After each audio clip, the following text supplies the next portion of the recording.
அன்பிற்குள்ளே ஸ்ரீ குபேர கணபதி அருளாசிரியர் நீலமேக சுவாமிக்கு அனுக்கிறதுடன் இன்று ஒரு திருத்தலத்தை பற்றி சொல்ல போகிறேன். இந்த திருத்தலம் யாருக்கு தெரியுது எனக்கு தெரியாது. ஆனால் எல்லாருக்கும் சிறப்பு மிகு ஐயனார் கோயிலில் அரங்கேற்ற ஐயனார் கோயில் திருப்பட்டூர். இது ஒரு பெரிய பழமை வாய்ந்த ஸ்தலம். தமிழ்நாட்டில் ராஜகோபுரத்துடன் அமைந்த மிகப்பெரிய ஐயனார் ஆலயம் இது ஒன்று தான். இக்கோயில் மிகப்பெரிய பெரிய பிரகாரமாக இருக்குமா அமைந்த ஸ்தலமாக திகழ்கிறது. இந்த கோயிலில் ஐயனார் அரங்கேற்ற ஐயனார் என்ற திருநாமத்துடன் அருள் பாலிக்கிறார்.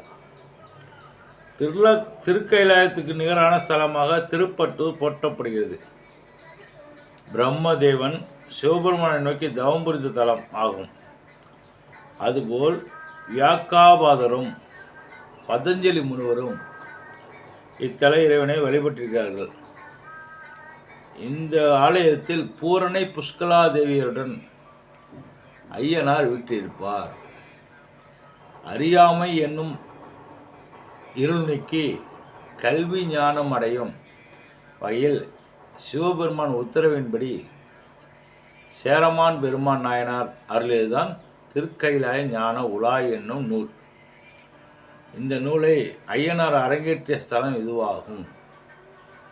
அதாவது திருக்கைலாய ஞான உலாங்கிற ஒரு நூலை இந்த கோயிலில் தான் வெளியிட்டிருக்காங்க. அதனால தான் அரங்கேற்றிய ஐயனார் கோயில், அரங்கேற்றிய ஐயனார் கோயில்னு பேர் வந்திருக்கு.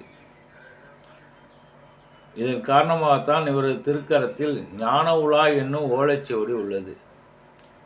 இத்தலம் இந்த ஐயனாரை வேண்டுவதற்கு கல்வி ஞானம் இருக்கும். கல்வி ஞானம் பெறணும்னா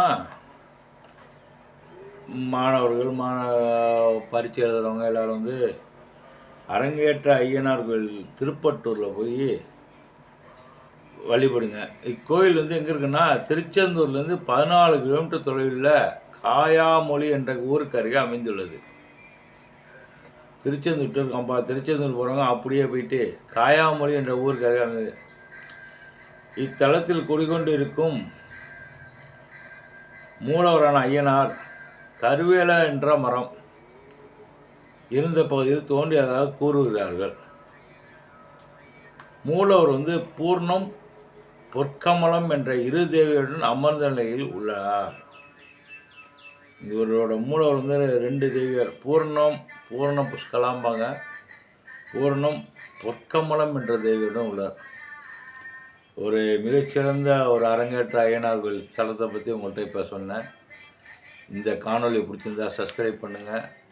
அடுத்தது சொரிமுத்து ஐயனார்களை பற்றி சொல்லலான்னு இருக்கேன். அது அடுத்த காணொலியில் சொல்கிறேன். என்னுடைய காணொலியை பிடிச்சிருந்தா சப்ஸ்கிரைப் பண்ணுங்கள். இதேமாதிரி ஆன்மீக விஷயங்கள் உங்கள்கிட்ட நேரடியாக இருக்குன்னா சப்ஸ்கிரைப் பண்ணால் தான் கிடைக்கும். கூடிய விரைவில் ஸ்ரீகோவிலின் திருமணத்திலும் ஓப்பன் பண்ண போகிறேன்.